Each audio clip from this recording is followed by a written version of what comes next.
The UFC wasn't always the global juggernaut it is today. In fact, its early years were utter chaos, with ruleless brawls and short-lived champions shaping its identity. But later, some of those unforgettable moments were swept under the rug. Here's why they've been hiding this history. Number 1. Wild West Era. Imagine this, a cage, 2 fighters, and almost no rules. That was the UFC in its infancy. Billed as the ultimate test of combat skill, the earliest events in the 1990s were pure chaos. There were no judges to decide a winner, no weight classes to keep the fights even, and for the first few tournaments, fighters had no gloves to protect their hands. It was raw, brutal, and completely unpredictable. Royce Gracie, 170 pounds soaking wet, became the face of this lawless battlefield. Using Brazilian Jiu-Jitsu, he dismantled men twice his size like they had no idea how to defend themselves. And truthfully, many didn't. It wasn't unusual to see martial artists specializing in wildly different styles, from sumo wrestling to karate, clash with no preparation for these mismatched brawls. But this anything-goes approach wasn't just thrilling, it was dangerous. Fights allowed everything from hair-pulling to groin strikes, and bloodied fighters often fell victim to barely trained referees too hesitant to step in. Ken Shamrock, one of the early stars, became known for his intensity, but even he voiced frustrations about the lack of rules. When a fight could only end in submission, knockout, or when a corner literally threw in the towel, the spectacle often teetered on brutal absurdity. As the violence gained attention, figures like Senator John McCain labeled these events human cockfighting. Calls to shut it down grew louder. It's no surprise the UFC quietly distances itself from this chapter of its history now. The matches may have cemented the sport's roots, but they paint a picture that's almost unrecognizable compared to today's regulated MMA. Without this wild start, though, the UFC might not even exist. And in a way, this unruly foundation was what allowed the promotion to eventually find its stars and rivals. Number 2. Pride Tap-Out Era. While the UFC was still figuring out how to grow its audience, another organization across the globe was taking MMA to an entirely different level. Pride Fighting Championships, based in Japan, didn't just host fights, it created spectacles. Starting in 1997, Pride filled gigantic venues like the Tokyo Dome, attracting tens of thousands of fans, with shows that felt more like a mix between a sporting event and a theatrical production. Fireworks, roaring crowds, and intense dramas set the stage for fights. While UFC cards at the time were gritty and scrappy, Pride gave fans something larger than life. At the heart of this era were fighters who became legends, none greater than Fedor Emelianenko. Quiet and unassuming outside the ring, Fedor transformed once the bell rang. His clash with Mirko Cro Cop in 2005 was the pinnacle of heavyweights during this time. Cro Cop's devastating kicks against Fedor's otherworldly resilience. That fight, just one of many, showcased the high stakes and jaw-dropping skill Pride brought to the table. These types of moments are still talked about in MMA circles today, but the UFC doesn't often remind fans where they happened. There's a reason for that. When the UFC purchased Pride in 2007, it didn't just acquire its fighters, it acquired its history. What followed was a slow absorption. Fighters like Rampage Jackson and Shogun Rua became big names in the UFC, but the promotion made sure to shift focus toward what they'd achieved under its own banner. Acquiring Pride gave the UFC control over the narrative, letting them minimize just how instrumental that era had been in shaping MMA. For all its grandeur, many of Pride's biggest moments and most celebrated names have since been quietly filed away. But the UFC didn't just benefit from rivals, it was also busy creating its own legends. Number 3. Sprawl and Brawl Era. What happens when wrestlers figure out how to stop a takedown, stay on their feet, and throw devastating punches? You get the Sprawl and Brawl Era, a period that gave the UFC some of its first true mainstream stars. At its center was Chuck Liddell, the Iceman, whose fighting style defined this time. Unlike many wrestlers before him, Liddell didn't use his wrestling skills to take fights to the ground. Instead, he perfected takedown defense, sprawling, to keep fights standing, where he could unload his heavy hands. The result? Electrifying knockouts that had fans on their feet. Liddell's rivalry with Tito Ortiz perfectly captured this era. Tito, a wrestler and ground-and-pound specialist, was the complete opposite of Chuck's stand-up striking approach. Their feud wasn't just about in-cage styles, but also personalities. Chuck, the laid-back fighter with a mohawk, versus Tito, the outspoken bad boy in flame-adorned shorts. Their highly anticipated matchup delivered on the hype, with Liddell's devastating punches earning him a TKO victory and further cementing his reign in this era. Liddell would go on to become light heavyweight champion champion, a belt he defended in thrilling fashion against the likes of Randy Couture and Jeremy Horn. This approach wasn't just entertaining, it was accessible. Fans loved the simplicity of matches, where the action stayed standing. It helped the UFC find its footing with casual viewers. But over the years, this era has been overshadowed. Critics sometimes dismiss Sprawl and Brawl as lacking the complexity of today's MMA, calling it a transitional phase. Still, it's impossible to ignore the excitement fighters like Liddell brought to the sport. Number 4. Precision Striker Era. Imagine walking into the Octagon against Anderson Silva. Before the fight even starts, his calm, almost casual presence is disarming. Then the bell rings, and within moments, his precise strikes slice through any defenses, leaving opponents bewildered. This was the Precision Striker era where power wasn't enough. Timing, accuracy, and skill ruled the cage. Silva didn't just beat his opponents, he outclassed them, making chaos look effortless. Take his iconic front kick knockout of Vitor Belfort at UFC 126. A single kick, placed perfectly on Belfort's chin, ended the fight instantly. It wasn't about raw power. That kick, which has been replayed endlessly on UFC highlight reels, showcased Silva's unmatched mastery of distance, timing, and creativity. It was the type of moment that made fans gasp, reinforcing the idea that MMA wasn't just a fight. It could be an art form. During this time, the UFC leaned into Silva's dominance, promoting him as a symbol of technical brilliance. His knockouts weren't grinding wars of attrition, they were moments of pure precision. The UFC marketed Silva as a different kind of champion, a martial artist who could end fights in ways fans had never seen. It worked. Silva's performances brought in fans who might have seen MMA as brute force and nothing more. Yet despite this era's artistry, it's often overlooked. As the UFC moved forward, it pivoted toward louder, more marketable personalities. Silva, quiet and focused, didn't match the trash-talking dynamic the UFC leaned into later. His brilliance on its own wasn't enough for the narrative.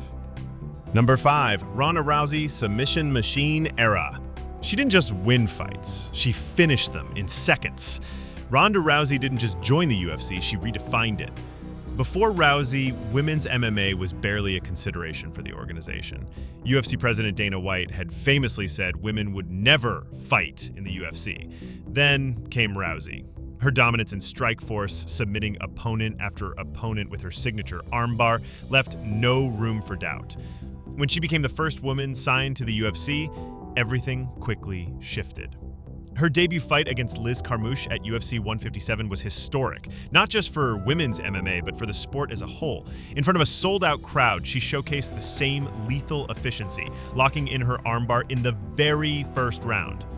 That's the thing. Every Rousey fight felt like a race.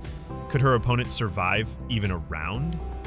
For a while, none could.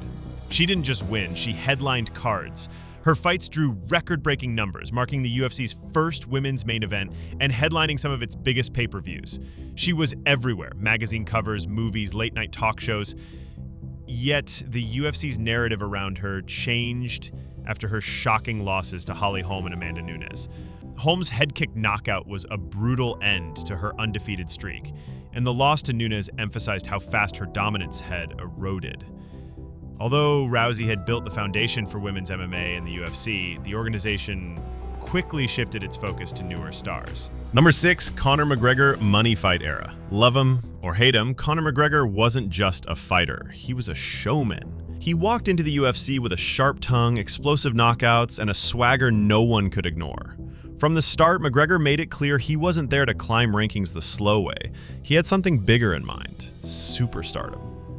And he delivered. His left hand became his calling card, but it was his ability to sell fights that truly redefined what it meant to be a UFC star. The fight with Jose Aldo in 2015 still stands as one of the most iconic moments in UFC history.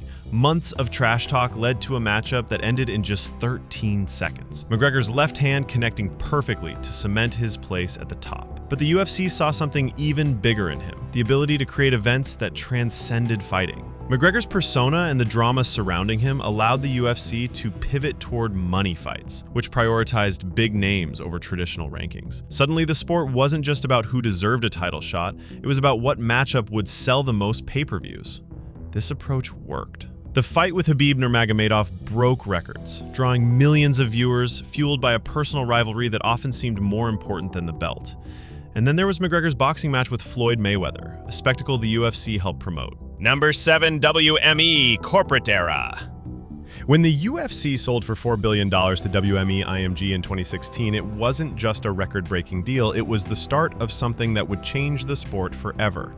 With new corporate ownership came a clear shift in focus. The UFC wasn't just a fight promotion anymore. It was a business, and its priorities reflected that. Suddenly, decisions that once centered on competition and rankings began tilting heavily toward marketability.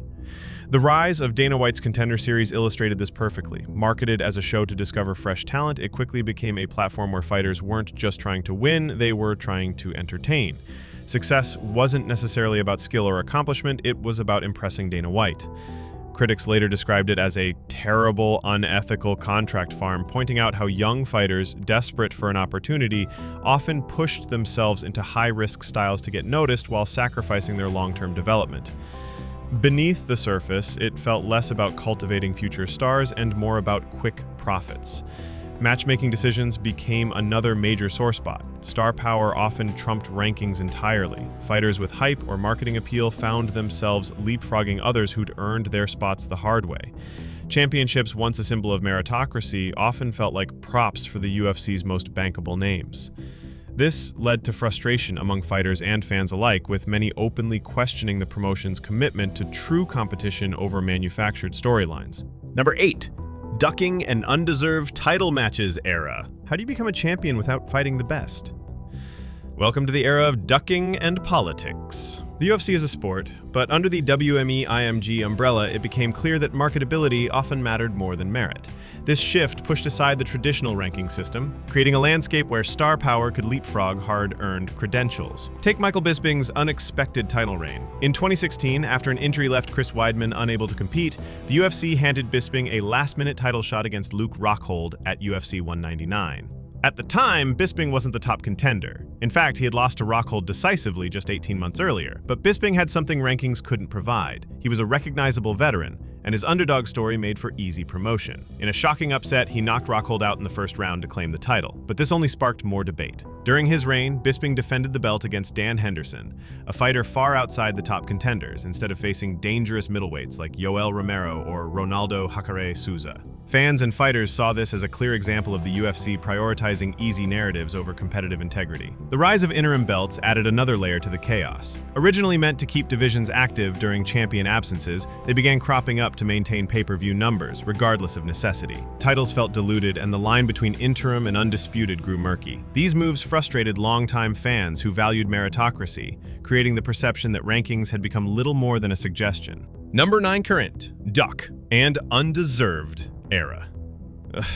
If you thought the UFC's matchmaking decisions couldn't get worse, think again. Today's landscape has made marketability the driving force behind title opportunities, often at the expense of rankings and consistency. Fighters who can sell tickets or create buzz are being elevated to opportunities that would have required years of grinding under the old system. This approach has sparked frustration among both diehard fans and fighters themselves who see hard-earned rankings increasingly sidelined. A recent example is Alex Pereira's rapid rise to a title shot in the light heavyweight division. After losing his middleweight belt to Israel Adesanya, Pereira was fast-tracked to the 205-pound weight class. Despite being relatively new to the UFC and having limited competition outside his rivalry with Adesanya, Pereira bypassed fighters who had invested years climbing the ranks.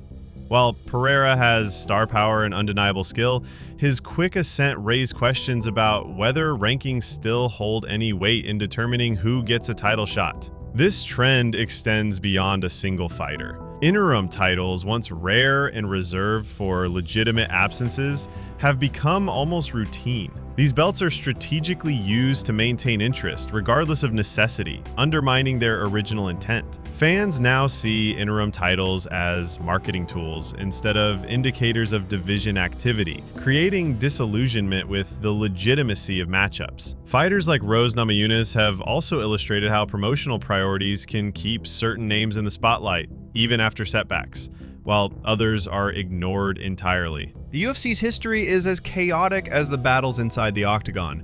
From the raw brutality of its early days to the big money spectacles of today, every era tells a story of adaptation and compromise. Each shift wasn't just about survival, it was about taking control of the narrative. As the promotion grew, it reshaped its past to highlight stars and strategies that made sense for its future, leaving chapters buried in the process. So, what other stories might they be keeping out of the spotlight? Let us know in the comments. After all, remembering those forgotten eras is how this sport's legacy stays alive.